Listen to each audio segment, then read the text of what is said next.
네, 안녕하세요. 한신대학교 글로벌 피센터장이자 부총장을 겸임하고 있습니다. 이혜영입니다. 박한식 교수님과 함께 선을 넘다. 이번 방송은 우리 한신대학교 개교 80주년 기념 국제 심포지움의 특별 대담으로 주권 방송과 함께 동시에 진행하는 프로그램이 되었습니다. 그래서 이번 이 프로그램은 어쩌다 제가 진행을 하게 되었습니다. 예, 우선 박한식 교수님 모셨습니다. 교수님 안녕하십니까? 네, 안녕하세요. 반갑습니다.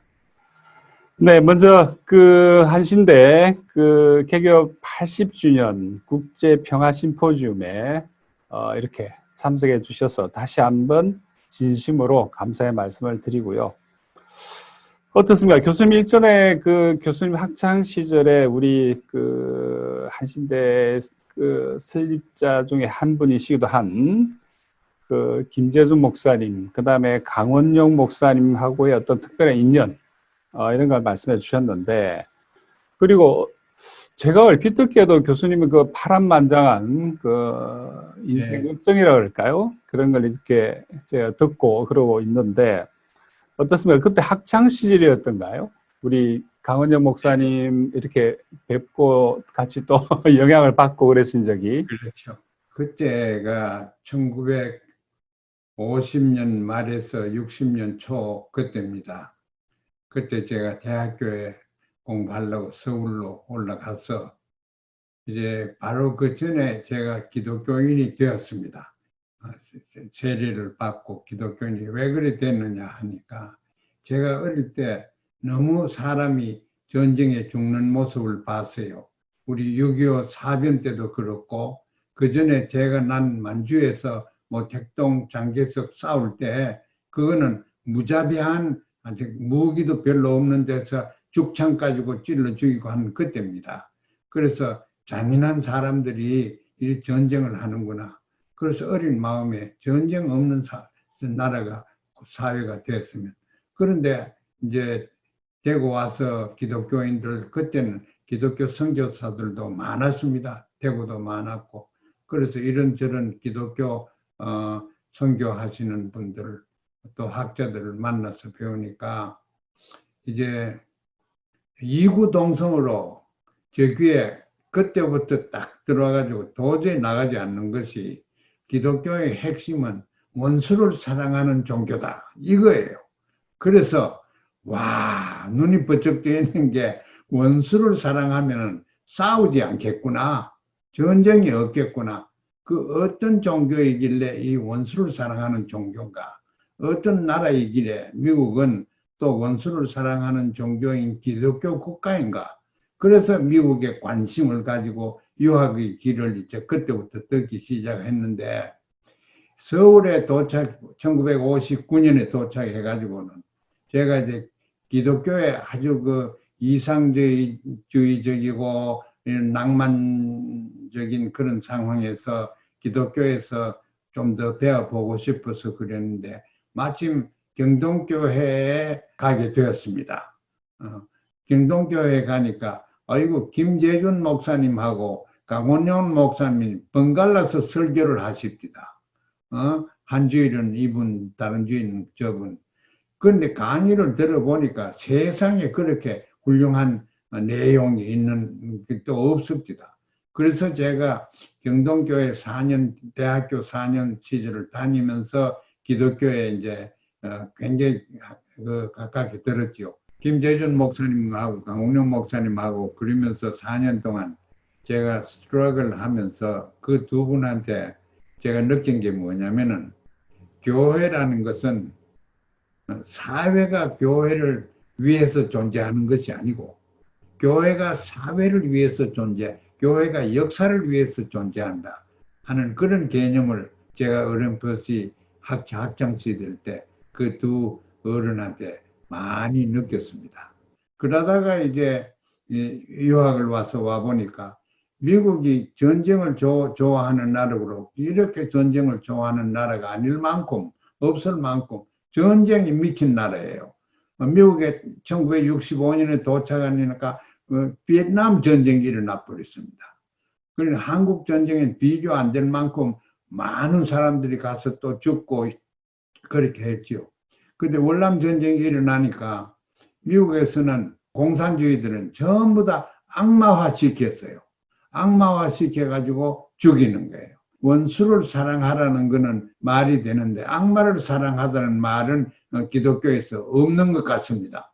그래서 악마는 죽여야 되고 원수는 사랑해야 되고 하는 그러한 좀 누가 원수가 누가 악마냐 하는 것은 또 별도의 문제입니다.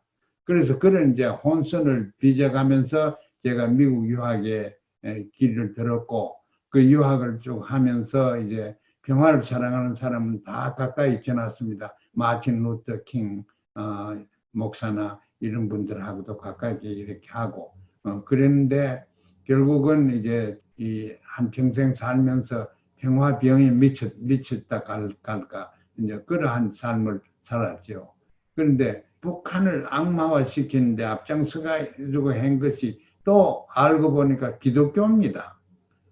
기독교가 북한을 참 사랑하고 이렇게 해야 된다는 것도 가르쳤지만은 악마화 시켜가지고 죽이는 것도 기독교가 잘못된 기독교인지는 몰라도 가르친 것 같아요.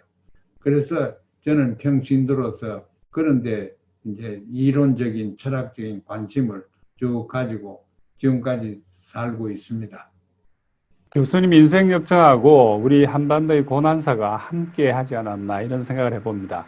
그럼 어떻게 좀 본론으로 들어가서 우리의 2년 전에 2018년 북미 합의, 싱가포르 합의가 비교적 짧은 합의였는데 이게 있었지 않습니까? 근데 그로부터 이제 2년이 지났고 해서 그 당시의 역사적인 북미 합의, 싱가포르 합의에 대한 평가부터 한번 짚어보고 이제 본격적인 논의를 시작해 보도록 하겠습니다. 어떻게 교수님 한번 그것부터 한번 짚어주시죠.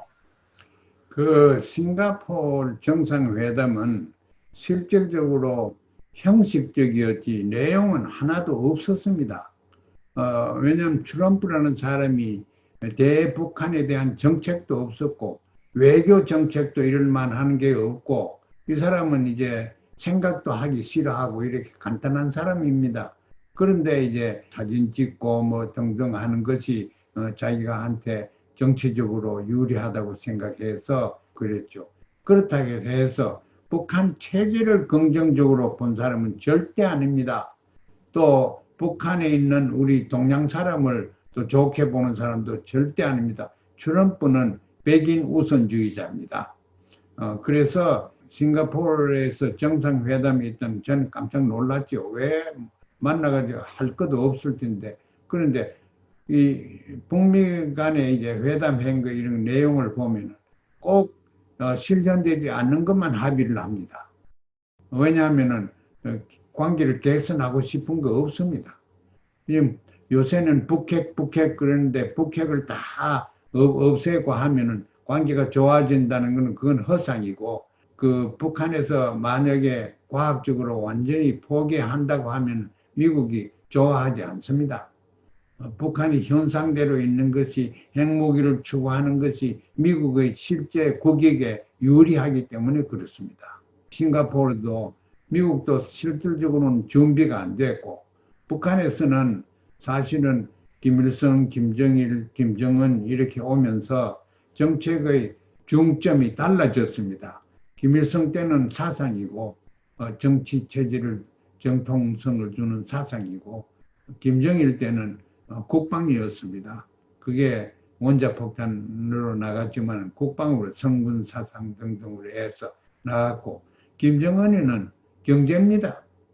그러니까 어느 나라든지 동서고금을 막론하고 이 세 가지 이념과 국방과 경제가 원활하게 돌아가면 그 나라가 부유해집니다. 행복해집니다. 그래서 북한 이 세 지도자가 각각 하나씩 맡았어요. 세 다리 이걸 하나씩 맡았습니다.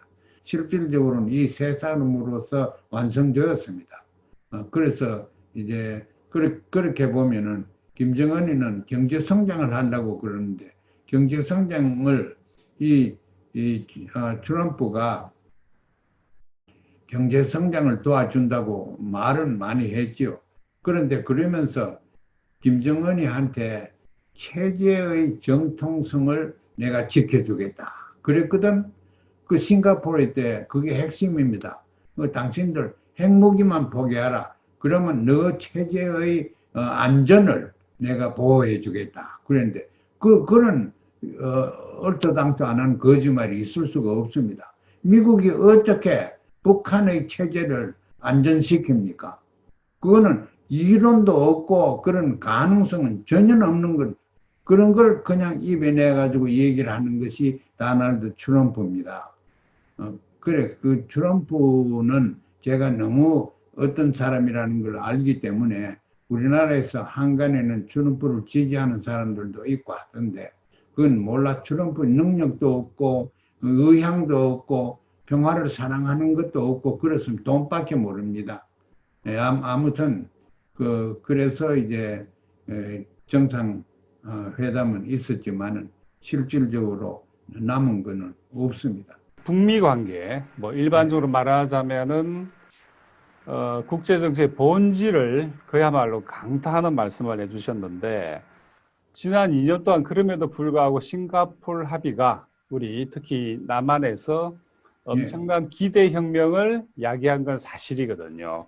그래서 그렇다면 지난 2년 동안에 왜 그렇다면 이 기대 혁명이 충족되지 아니하고 한반도 평화 프로세스가 오히려 위기에 봉착하게 되었는지 이미 말씀을 하셨지만 트럼프 행정부 내부에 그 있는 원인은 또 무엇일지 한번 짚어보겠습니다. 그 행정부 내부에 어떤 이간이 생겨가지고 파벌이 생기는 것은 없습니다. 그 내부는 트럼프는 자기하고 생각을 달리한 사람은 다 파면시켜 버리고 자기 좋아하는 사람은 잡고 있는 사람이기 때문에 그 안에는 그 이견도 없고 그렇습니다. 그러나 다만 이제 미국 전체로 두고 보면은 또 공화당을 두고 봐도 의견이 통일되지 않습니다. 그래서 진짜 미국을 움직이는 힘과 트럼프가 할 수 있는 힘이라는 게 부합되는 게 없습니다. 트럼프가 그렇게 능력이 미국을 진짜 움직이는 것은 군산복합체입니다. 군산복합체가 미국을 진짜 움직이는데 대한민국도 굉장히 중요하죠. 무기도 팔아먹고 또 군산복합체 때문에 중국을 견제하는데 그 일본이나 한국이나 괌이나 이런 데 다 무기 같은 거 요새는 동남아시아에 무기를 다 배치하고 이런데 대한민국이 큰 역할을 합니다. 그래서 이제 그렇지 트럼프가 자기 어떤 정책에 의해서 한국과 관계를 유지하고 그런 것도 사실은 아닙니다. 이용 가치 때문에 사용 지금까지 하고 있습니다. 그 교수님 하면 떠오르는 게 거의 북한의 내부 사정에 대한 인사이드 못지않은 그 해안가 통찰력을 가지신 분으로 우리가 다 기억을 하고 있는데요. 북한 내부 사정은 없었을까요? 근데 북한에서는 그 내부 사정이라고 말씀하시는데 내부에 의견 충돌이 있다든가 미국에 대한 통일에 대한 의견 충돌이 생겨가지고 사회가 좀 불안하다든가 그럴 가능성은 우리가 가능성은 생각할 수 있지만 현실성은 전혀 없는 얘기입니다. 북한은 모든 것을 조선노동당에서 움직이고 있고 조선노동당원은 당원이 되기 위해서 철저한 과정을 거쳐서 되기 때문에 그 당원이라는 것은 사람들이 다 좀 다릅니다. 그 북한에서. 그래서 이제 그 사람들은 의견이 다른 게 없고 의견 전부 다 일사불란하게 좀 다 가지고 있는데 그래서 이제 뭐 김정은이가 이렇게 얘기하면 다 따라오고 그거는 북한을 독재 국가로 봐서 그런데 실질적으로는 조선노동당에서 집체적으로 결정한 의견을 그냥 따라가는 겁니다. 장성택이 죽이는 거 그러면 김정은이가 죽였나 자기 외삼촌을 죽였느냐? 그건 그렇지 않다고 봅니다. 당에서 그렇게 결정을 했습니다. 당에서 모든 걸 다 결정해 세심하게 하는데 이제 이 남북 관계도 당에서 전부 다 결정을 합니다. 그 당의 입장은 옛날이나 지금이나 똑같죠. 그래서 물론 이제 문 대통령께서 5.1 경기장 능라도에 가셔가지고 연설도 하시고 백두산에 가서 참 기념사진도 같이 찍고 이렇게 했는 거는 그 국민들로 하여금 남북을 막론하고 굉장히 흥분을 자일으켰는데 실질적으로는 그렇게 문 대통령도 못하고 미국도 그렇게 선도하지도 못하고 북한도 이제 그렇게 기대하지도 못하고 그러니까 기대가 컸기 때문에 남북 관계가 더 실망됐고 지금 좌절이 돼가지고 지금 상태에 있습니다. 그래서 이건 기대 때문에 좌절이 된 것이 크지 현실 문제가 그렇게 많이 달라진 건 없습니다. 아주 중요한 지적을 해주셨는데요. 그렇습니다. 이 북의 그 체제 시스템이 가지고 있는 그 독특함, 거기에 대한 어떤 그 교수님의 통찰이 특히 우리 국내 독자들에게 울림이 컸던 것으로 제가 알고 있습니다.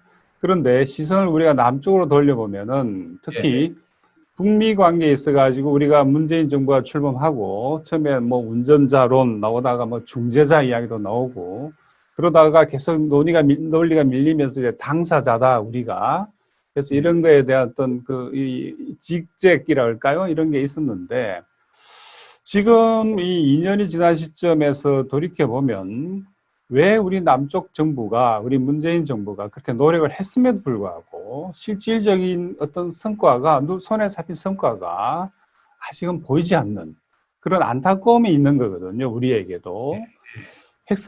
관찰하시기에, 미국에서 관찰하시기에 우리 문재인 정부의 지금까지의 그런 어떤 노선이랄까요? 이런 부분에 대해서는 어떻게 평가를 하십니까?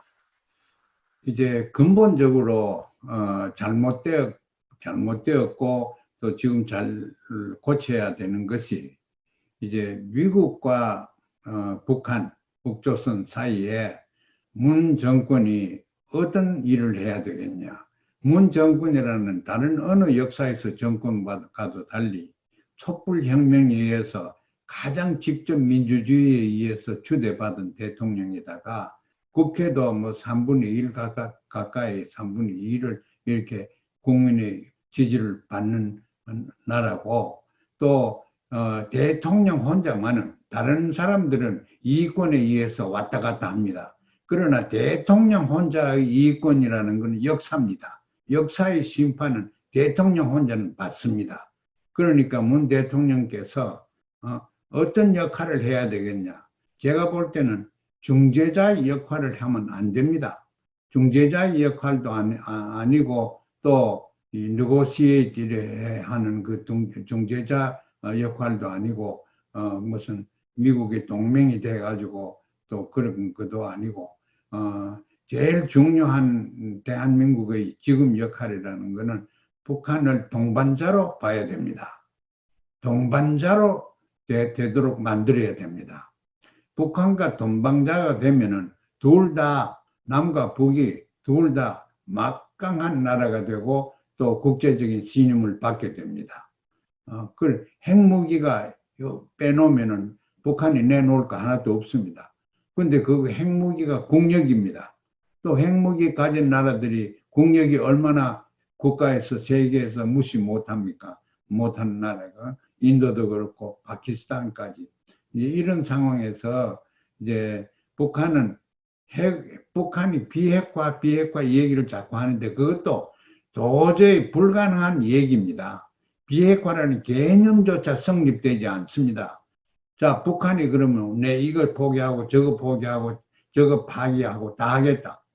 다 했다. 그러면 누가 믿습니까? 지금 같은 상황에서 신뢰가 없는 북한의 완전한 비핵화는 상상조차 할 수가 없습니다. 그러니까 완전한 비핵화는 만들 수가 없다는 겁니다. 만들 수가 없기 때문에 미국이 주장하는 것입니다. 그 역설적이죠. 그 미국이 지금까지 육자 회담부터 쭉 한 거 보면 북한이 도저히 가져올 수 없는 것만 찾아서 요구를 했습니다. 그래 받아들이지 못하게 요구를 했습니다.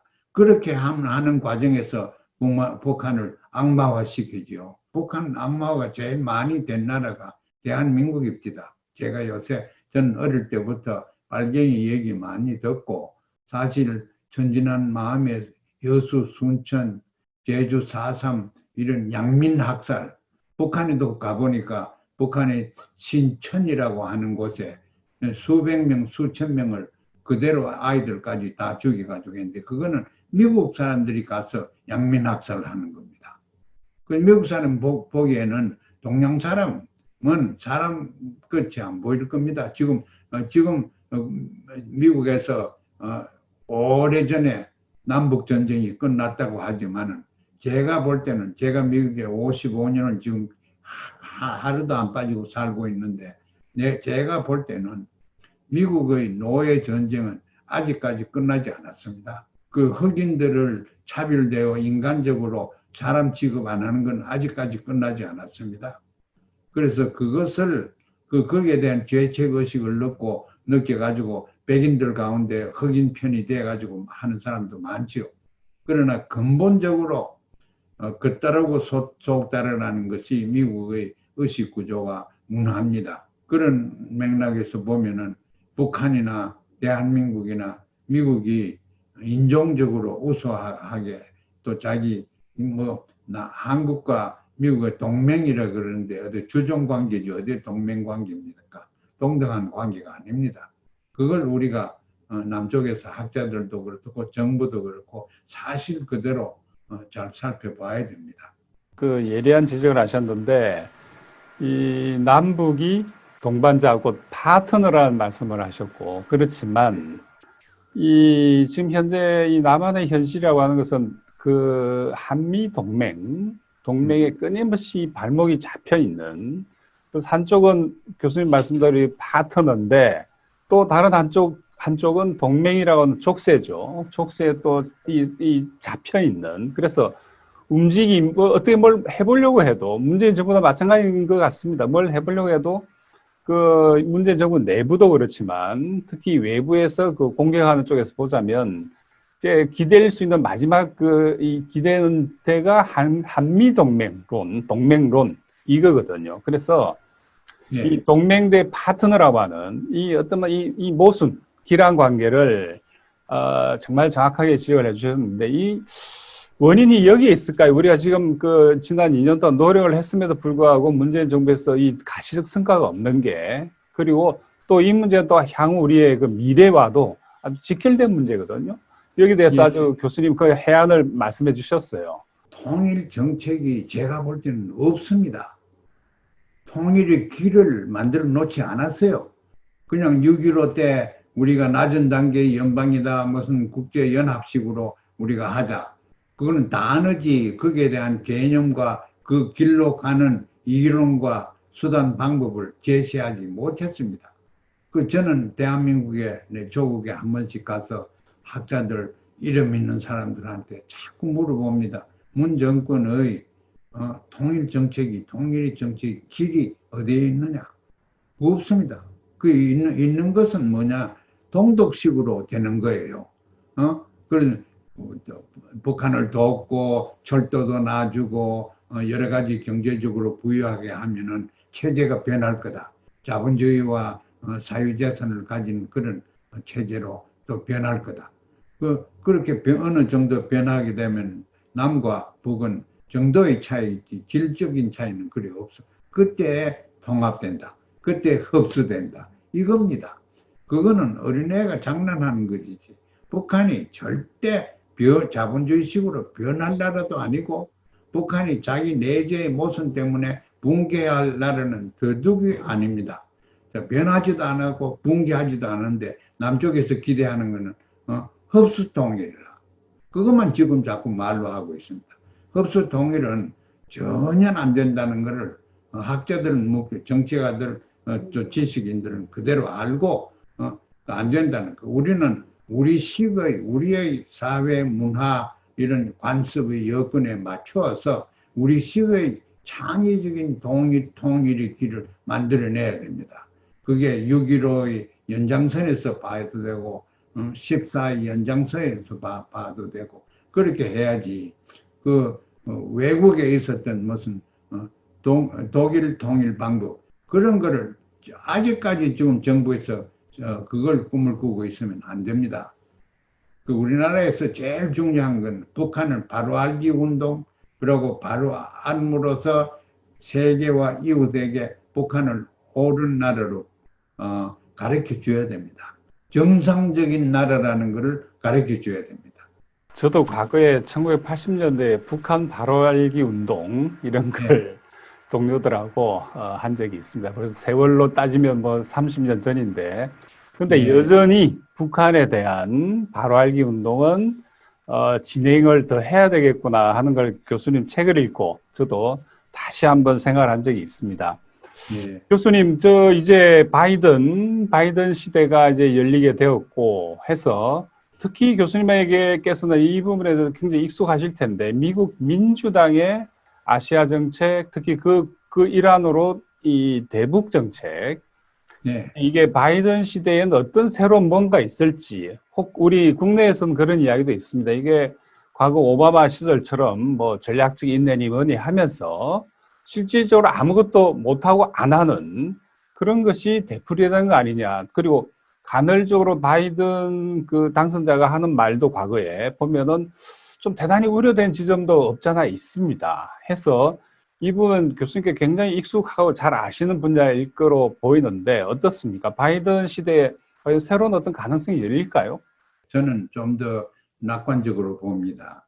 이 바이든을 알아려고 하면은 미국 상원의원 외교분과 위원장도 오래 하고 그때는 저도 가까이 지났습니다. 세미나도 같이 하고 그랬는데 이 사람 알려고 하면 두 가지를 철저한 민주주의 신봉자입니다. 민주주의 자본주의 신봉자입니다. 둘째는 이 사람은 굉장히 인간적으로 합리적인 사람입니다. 그리고 새로운 걸 배우려고 하고 이렇게 하는데 이번 선거에서 보면서 한 가지 이 사람을 과거에 몰란 게 있는데 그거는 이 다양성, 이 지구라는 건 다양성이 있는 사람들이 살고 있다. 미국도 다양성을 가진 국가로서 모범을 보여야 되겠다. 이 생각이 굉장히 강한 것 같습니다. 그게 비하면 트럼프는 아니거든요. 단독하게 아메리카 퍼스트 이래가지고 나가는 사람인데 다양성 그걸 어디서 적극적으로 나타났냐면은 이 사람이 대통령 출마자로 결정이 될 때 부통령 그러니까 카말라 해리스를 뽑을 때 그때 부통령 대통령 같이 출마한 사람들이 전부 다 부통령 지명받기를 원했어요. 그런데 카말라 해리스를 흑인이고 또 논쟁할 때는 자기를 도전도 하고 이런 여성을 뽑았거든. 이 카말라 해리스라는 사람이 미국의 흑인은 흑인이죠. 그러나 형식적인 흑인이지 진짜는 흑인이 아닙니다. 자기 어머니는 인도 사람에 자기 아버지는 자마이카에서 왔지. 자기 조상이 미국 노예로 실려온 그런 흑인이 아닙니다. 그렇게 보면은 오바마도 마찬가지예요. 그런 흑인이 아닙니다. 그런 흑인이 진짜 흑인입니다. 그런 흑인들이 지금 힘을 많이 목소리가 높아지고 그렇죠. 그런데 이 카말라 해리스는 장점이 뭐냐?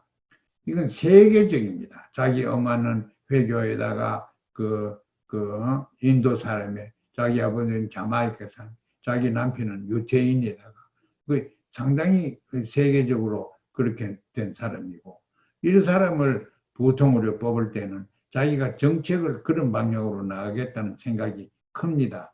그래 지금 이제 외교 담당의 내각을 몇 사람 지금 논의 중인데 그게 중요한 역할을 하는 것이 이 부통령 될 사람입니다. 그런 걸 보면 그러고 지금 지명된 사람이 라티노계에 있는 사람도 있고, 저 국제적인 다양한 거를 참조를 해서 지금 내각을 만들고 있습니다. 그 추세는 계속되리라고 생각하고, 그래서 우리는 북한이 어떤 탈을 세워가지고 북한이라는 걸 이해를 하지 말고 있는 그대로 이해를 해야 된다고 대한민국에서 미국한테 가르쳐 줘야 됩니다. 미국이 북한을 모릅니다. 말을 합니까? 그러니까 가르쳐 줘야 된다. 북한이라는 거는 전통적인 사회주의 국가가 아니다. 북한이라는 거는 자기식의 사회주의, 그거는 이런 거다. 북한이라는 거는 자주라는 것이 그렇게 중요하고 민족이라는 게 그렇게 중요하고 집체적인 북한의 김정은이가 독재자로 그렇게 생각하지 마라. 어떻게 하면 북한은 가부장제의 정치 제도다. 이런 식으로 북한을 옳게 이해를 해야 되는데 조 바이든 주위에 있는 사람들이 저처럼 이렇게 생각해야 된다고 생각하는 사람들이 있습니다. 제가 현실적으로 압니다.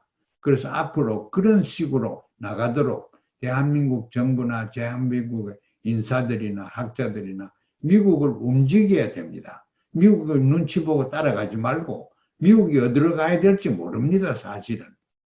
미국 외교 정책을 하는데 지금 트럼프는 마이크 폼페오한테 모든 걸 다 맡겼어요. 그 트럼프 며칠 안 남았지만 마이크 폼페오는 인종주의자가 미국의 육군사관학교에 웨스트 포인트 나와서 굉장히 미국의 애국심이 깊은 사람입니다. 조 바이든은 그런 사람이 아닙니다. 그래서 조 바이든의 가능성을 우리가 예측을 하고 우리가 바람직하게 그 가능성을 실현되도록 움직여주는 것이 우리나라의 역할이라고 생각하고 그래야지 우리 국력에도 옳습니다. 그리고 우리 국익에 옳게 하기 위해서는 아까 말씀 제가 드렸지 남북의 동반자로서 같이 할 수 있는 정책을 개발을 해야 됩니다. 대일본 정책, 독도에 관한 정책, 이거는 남북이 호흡을 같이 합니다. 일본을 규탄하는 뭐 교과서 문제, 일본에 있는 우리 동포들이 얼마나 고생을 합니까? 그런데 일본 사람들은 남쪽에 대해서는 뭐 경제적으로 자기보다 못하다고 이렇게 하지만은 북쪽에 관해서는 꼼짝 못합니다. 왜? 원자탄이 있기는. 원자탄이 있으니까 원자탄 이 세상에 대한 원자탄 맞아 본 나라가 일본뿐이거든.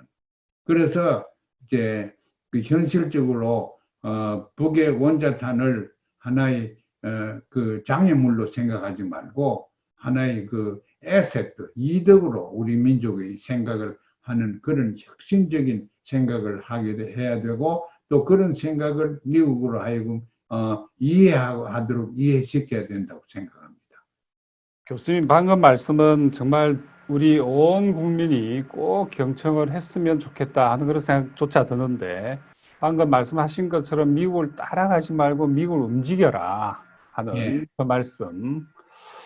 예, 우리 정부의 그 당국자들이 아마 정말 새겨들어야 될 부분 아닌가 이런 생각을 하고요.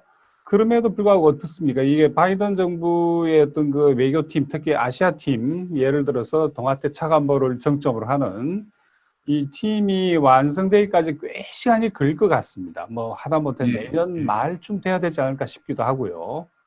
어떻습니까? 이 팀을 짜고 그다음에 이 사람들의 어떤 전략적 마인드에 우리 박 교수님 같은 분이 어드바이저로 좀 영향을 미쳤으면 좋겠다는 생각을 우리들은 하고 있는데 어떻습니까? 그런 어떤 가능성이 있을까요? 혹은 그다음에 이 외교 정책이 언제쯤 모습을 드러낼까요?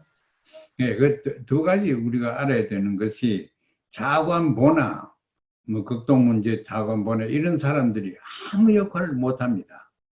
그 관료 촉에 들어가야 되는데 위에서 시키는 대로만 나오는 거지. 그 위에서는 결국 몇 사람뿐입니다. 대통령과 부통령과 안보보좌관과 그 몇 가지 그 정보관계 하는 몇 사람 지금 몇 사람 이름 지금 나왔습니다.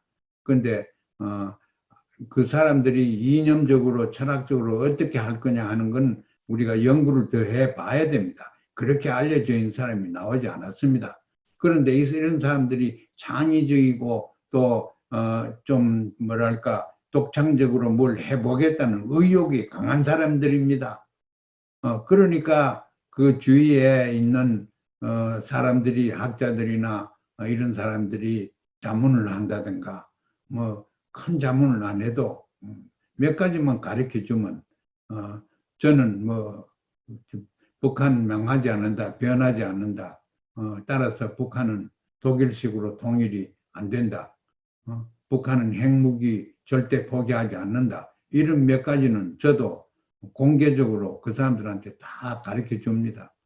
거기에서 더 설명이 필요하면 헌지라도 하라. 근데 북한의 핵무기를 포기하지 않는다. 포기 꼭 하라고 하는 사람은 하나도 없다. 나는 그렇게 생각합니다. 그래, 그래. 미국도 북핵을 포기하는 것이 미국의 목적이 아니다 하는 건 굉장히 그냥 위험한 생각이겠지만 실질적으로는 그렇다고 저는 봅니다.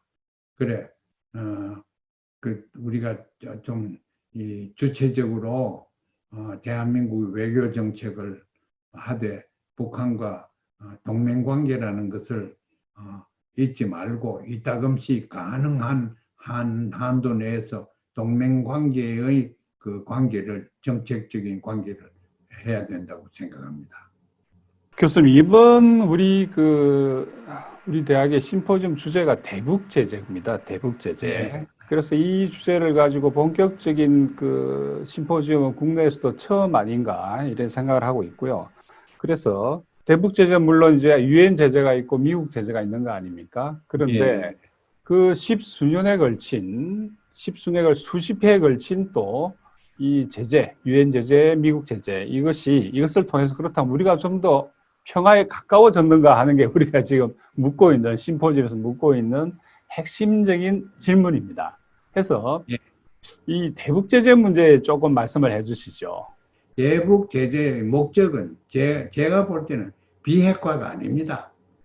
대북 제재의 목적은 체제를 붕괴시키는 게 목적입니다. 그래서 대북 제재가 한 일이 북한을 어렵게 만들었지요. 경제난을 만들어가지고 더구나 식량난. 제가 90년대 중반에 매년 평양 갔을 때 고아원에 가가지고 고아들을 안고 얼마나 통곡을 하며 울은지 모릅니다. 왜냐? 아이들이 굶어 죽기 전에 부모들이 먼저 죽어요. 대한민국, 북한도 마찬가지지만 아이들 먹일 걸 놔두고 어른들은 먼저 죽는다고. 그러한 아이들을 끌어안고 얼마나 통곡을 하고 이랬는데 이 세상에 아주 비참한 모습들이 저도 많이 봤습니다만은 무엇보다도 더 할 수 없이 괴로운 거는 배가 고파가지고 아이들이 굶어 죽는 거. 그거 한번 상상해 보십시오. 이것이 어디서 왔다고 북한 사람들이 이해를 하고 있습니까? 미국과 서구의 제재에 의해서 생존권을 유린당했다고 생각합니다. 그래서 인권 얘기를 우리가 자꾸 하면서 자유, 언론의 자유, 집회의 자유, 결사의 자유, 뭐 이런 자유만 얘기하는데 북한에서 제일 중요하게 생각하는 인권은 생존권입니다. 생존권. 그 생존권 누가 박탈하고 있느냐? 자기 체제가 박탈하는 게 아니고 자기 체제가 암만 노력해도 못하도록 미국과 해외와 남쪽과 여기에서 자기들이 그 생존권을 박탈하고 있다. 그렇게 하니까 그 사람들이 오히려 더 자기들 민족주의에서 똘똘 뭉칩니다. 가난하고 이랬지만 고난의 행군이라고 그래서 그 사람들 하는 거 보면은 똘똘 뭉칩니다. 그게 이제 한 가지 했는 거고, 그 다음에 외국 제재가 한 거, 제재를 그냥 하는 게 아니고 꼭 정당화시키지 않습니까? 제재를 정당화시킬 때는 북한을 악마화시킵니다. 철저하게 악마화되지 않으면은 아이들을 굶어 죽이고 제재를 가하는데 일정한 차질이 생깁니다. 그래서 그 악마화시킨 데는 제가 볼 때는 그 서구 문화에서 그런 악마라는 개념이 아마 성경에서 나오는 걸로도 볼 수 있겠는데, 이제 이 북한은 악마화시킨, 세상에 북한만큼 악마화된 나라가 없습니다. 그 악마 중에 제일 강하게 악마화를 시키는 건 대한민국이 북쪽을 악마화시키고 있습니다. 그것도 우리가, 사실은 제가 북한을 잘 아는데 왜 악마화시키느냐, 그걸 보면은 그 구체적으로 악마화를 받아야 되는 그런 행동이나 생각들이 많이 없습니다. 전부 다 만들어낸 거예요. 많은 분야가.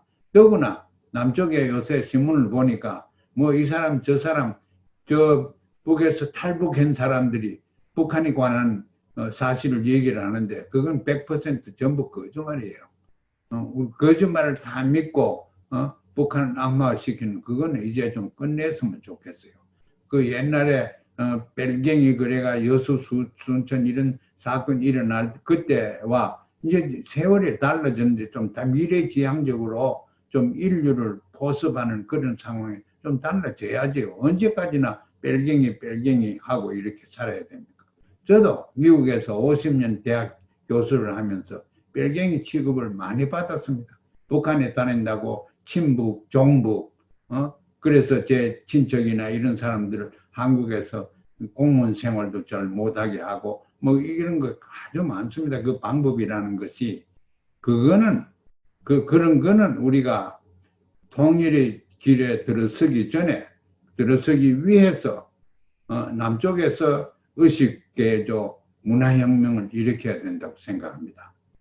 제가 한 10년 전만 해도 저희들 남쪽에서도 북한산 송이버섯 이런 걸 이제 명절 때 가끔 구해보기도 하고 먹기도 하고 그랬는데, 제재 이후에는 없어졌어요. 그러니까 송이버섯조차도 제재 대상이 되는, 이렇게 황당하고 어이없는, 제재라기보다는 제재를 넘어선 그 봉쇄라고 볼 수 있는 이런 상황이 네, 계속되고 있는 이 현실에서 이제 새로운 이제 정권이 바뀌고 바이든 시대가 열리고, 그다음에 우리 남쪽에서도 뭐 새롭게 계속 노력을 해야 될 것 같은데, 어떻습니까? 바이든 대통령이 이제 취임을 한 이후에 미국 제재, 예를 들어서 그렇지 않습니까? 유엔 제재라고 하는 거, 유엔 안에 이제 P5, 그러니까 상임이사국 안에 뭐 러시아도 있고 중국도 있고, 그다음에 사실 제재를 위반해봐야, 그 제재에 대한 뭐 또 다른 제재 해봐야 실은 뭐 그 전문가위원회 제재 그 유엔 그 기구가 있지 않습니까? 거기에 네, 이제 뭐 겨우 뭐 누가 그 제재했다 하는, 뭐가 위반했다는 사실을 기록하는 것 외에는 별건 없지만, 미국 제재가 특별히 혹독한 그런 제재 아닙니까? 예를 들어서 뭐 아까 말씀하신 것처럼 세컨더리 보이콧 이런 거 예, 국제법 예, 원칙을 완전히 무시해버리는, 그다음에 예, 또 국외 적용 원칙이라든지 완전 법 위에, 국제법 위에 있는 이런 제재를 미국 예. 정부가 지금 시행하고 있는데, 바이든 시대의 어떤 미국 제재가 조금 어떻게 좀 변형될 혹은 또 바뀔 그런 어떤 가능성이 있을까요? 근데 제재 중에 지금 제일 중요한 것이, 제가 미국에 1965년에 유학 오니까 미국 사람 북한에 못 갑니다. 북한 사람 미국에 못 오게 하고, 그게 쭉 그렇게 돼서 냉전 이후에, 2차 대전 이후에 그렇게 됐는데, 지미 카터가 대통령 되고 나서 그거 없애버렸습니다. 그래서 그러고 나서 제가 이제 북한에 가기 시작했고 그랬지요.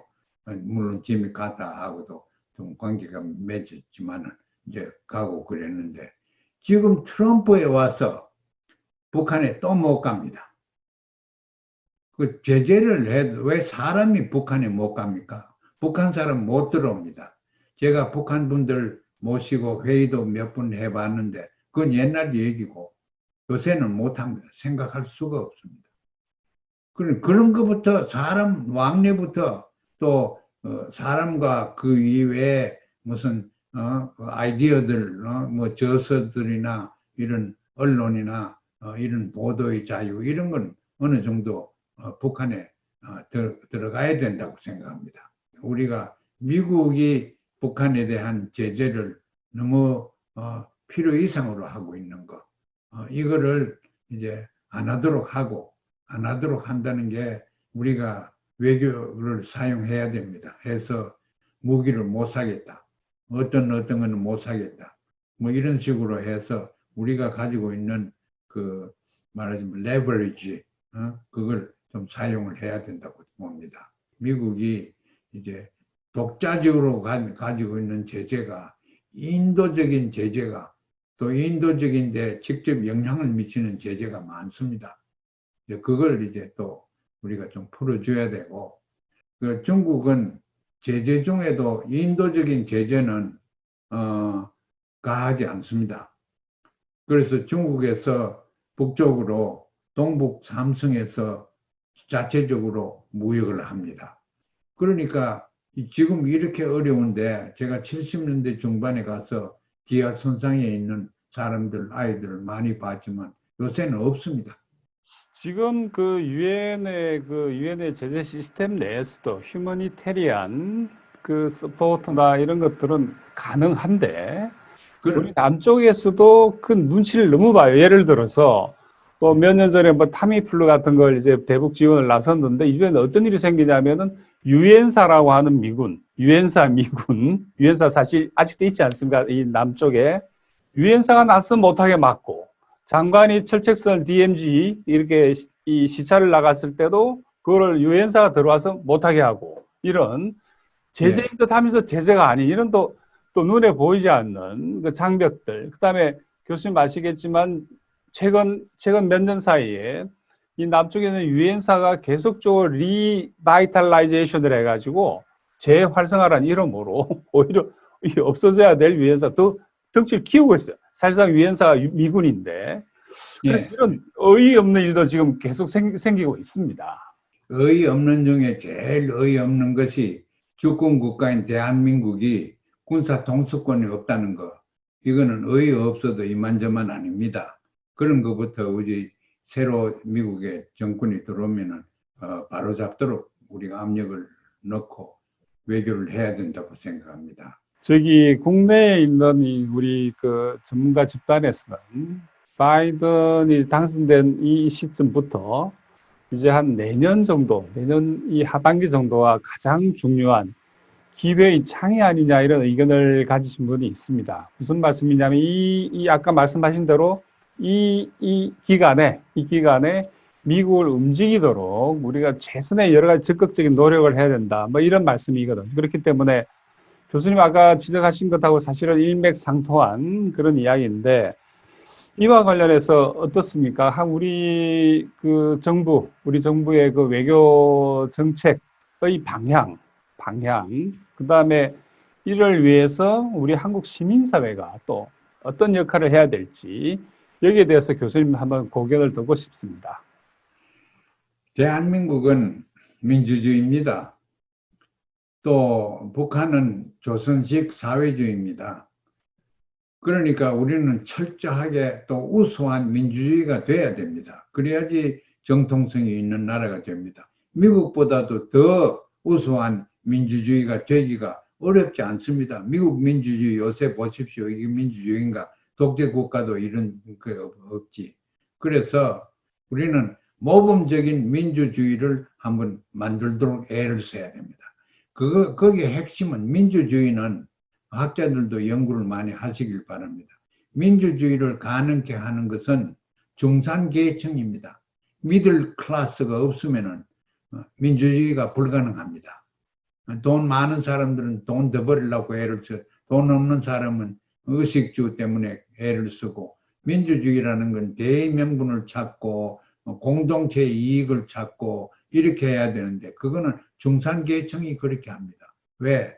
월급이 보장되어 있으니까 중산계층은 월급만 먹고 사니까 그래 중산계층은 여유가 있고 그런 사람들이 시민사회를 조직합니다.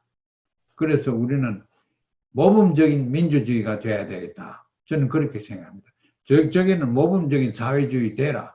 여기는 모범적인 민주주의. 그래서 6.15로 참 조화가 되는 여기 장점 저기 장점을 우리가 조화시키는 그런 통일체제를 구성해보자.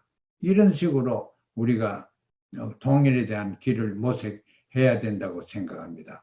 그러니까 통일은 남과 북의 좋은 점을 따서 조화를 시킨다고 이렇게 보면은 통일을 하기 위한 바람직한 문화, 의식구조, 신념 체계 이런 것을 통일 교육을 시켜서 통해서 만들어야 됩니다.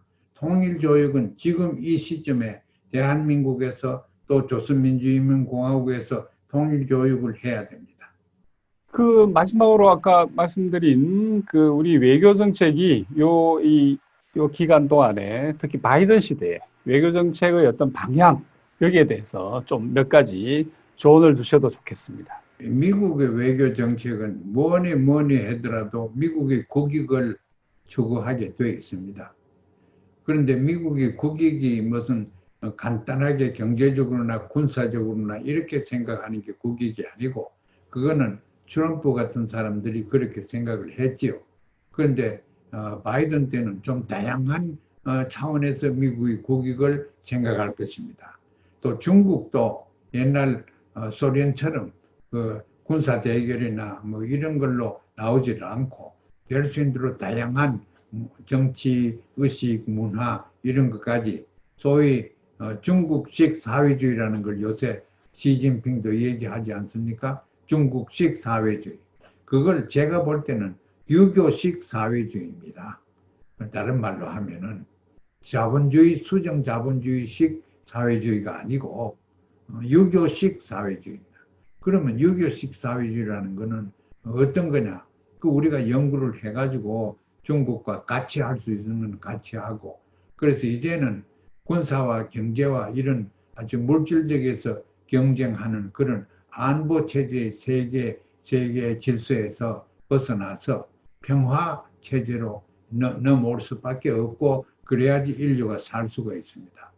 그래서 평화를 우리가 전쟁 안 하면 그 평화를 보지 말고 평화라는 건 이질과 이질이 서로 높은 차원의 동질성을 추구하면서 하나가 되는 그러한 조화라는 개념으로서 우리가 동질성, 대한민국과 북한이 조화가 되면 이 세상에 그만한 큰 모범이 될 만한 조화는 없습니다. 그래서 그 가능성을 이론적으로 혹은 현실적으로 이 세상에 보여줌으로써 우리 민족의 인류 역사에 대한 자존심과 긍지를 거기서 가져야 된다고 생각합니다. 평화란 이질과 이질이 차원 높은 동질로 조화를 이루는 것이다. 정말 마지막 말씀 굉장히 인상적입니다. 예, 시간이 꽤 되었고, 이제 우리 한신대학교 80주년, 개교 80주년 기념 그 심포지움에 따른 그 박한식 교수님을 모신 특별 대담, 시간을 가졌고요. 우리 주권 방송하고 같이, 예, 이 시간 진행해 봤습니다. 교수님, 예, 건강하시고요. 다음에 다른 기회에 또 뵙겠습니다. 감사합니다. 네, 아유, 감사합니다. 감사합니다.